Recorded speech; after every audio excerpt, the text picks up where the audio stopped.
Hi guys, welcome back to my channel. I'm Tim Queen and today I'm going to share with you how you get people to accept your connection request. Now, why do people not accept your connection request in the first place? There's a couple of reasons. Let's go through a couple of them.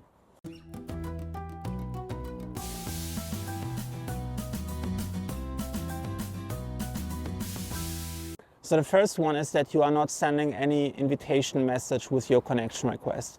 In that case, people usually look at your profile and check out if they know you. They check out your name, they check out your profile picture. Sometimes they remember you if you are an unknown person to them and you just send them at random. You will notice you get a lot of connections rejected because people don't recognize you and they don't know who you are.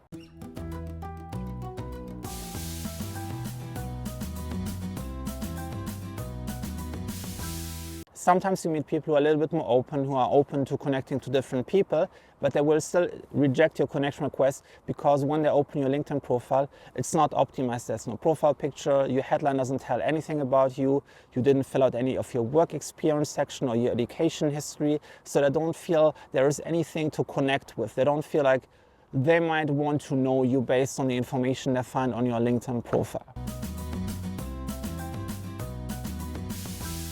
The third reason why people don't want to connect with you and reject your connection request is because you're selling right there and then in your invitation message. For example, if you're putting a pitch in, you say like, yeah, if you need help in this area, call this number or send me an email. If you do that, a lot of people are put off right away and they will just reject your message, even report your message as spam, which will severely limit your ability to send future messages. If enough people click on the I don't know this person button, your account will be restricted from sending any further connection requests to other people on the platform. So that's something you don't want to have.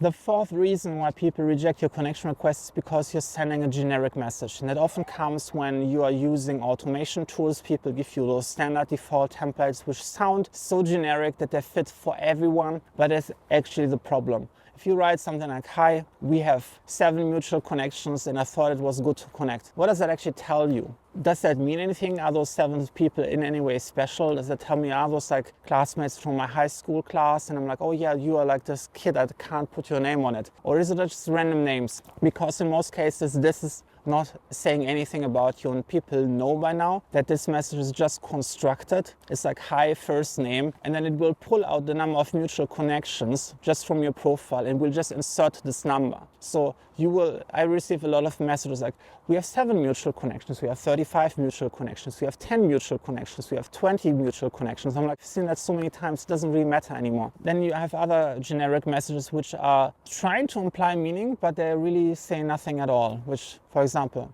yeah, I thought it would be great to connect for mutual benefit. What mutual benefit? Like if you say something generic, people want to know the answer to, like, what did you think would be the mutual benefit? Especially if it's not obvious to them, if there is not like this big aha moment where people say like, oh yeah, immediately makes sense that you send me this connection request. I can immediately see how we could work together. What can you do instead to get your connection request accepted?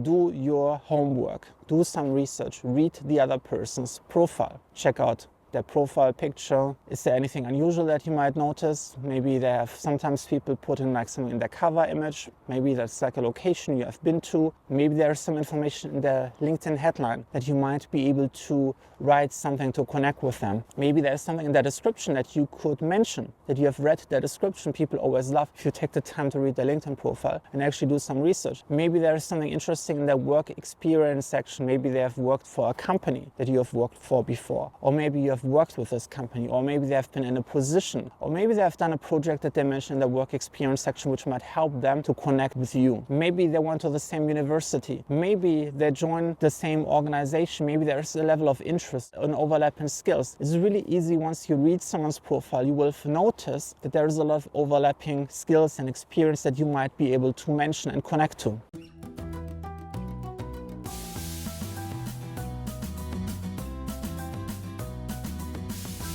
Now, once you have identified a couple of things, why it might be interesting to connect this person, try to write a very personalized message. Now, here's the thing, you have to mention what you just discovered without sounding like a total creep. So you don't want to tell them that you have done your homework too thoroughly and you read every single piece of information about them. Just focus on one which you think has the highest potential and tell them about this.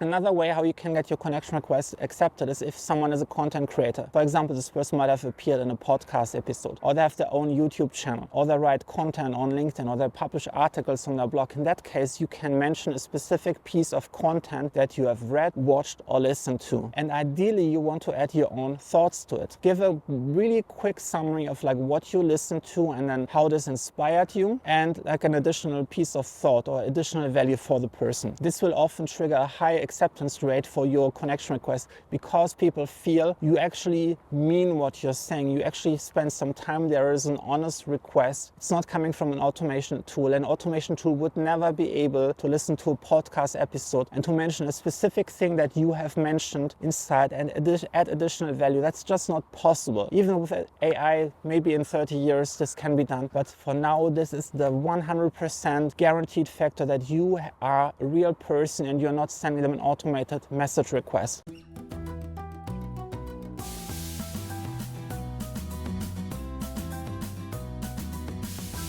So make sure that you do your homework, learn about as much as you can about the other person, and make sure that you optimize your own LinkedIn profile. It's really important. Get a professional headshot picture, get your headline optimized, fill out all the different sections of your LinkedIn profile, because when you're sending someone a connection request and they're doing their research about you, you want to make sure that you're in A shape and the person will not reject you because it was empty or they couldn't find anything to connect with. If you want to learn more about how to optimize your LinkedIn profile, check out the link in the first comment for my LinkedIn profile optimization course. If you like this video, give the video a like and make sure that you subscribe and turn the notification bell on to get more videos about LinkedIn marketing that really work. And also check out those videos over here and over here if you want to learn more about LinkedIn marketing today. And I'll see you in the next one. Bye.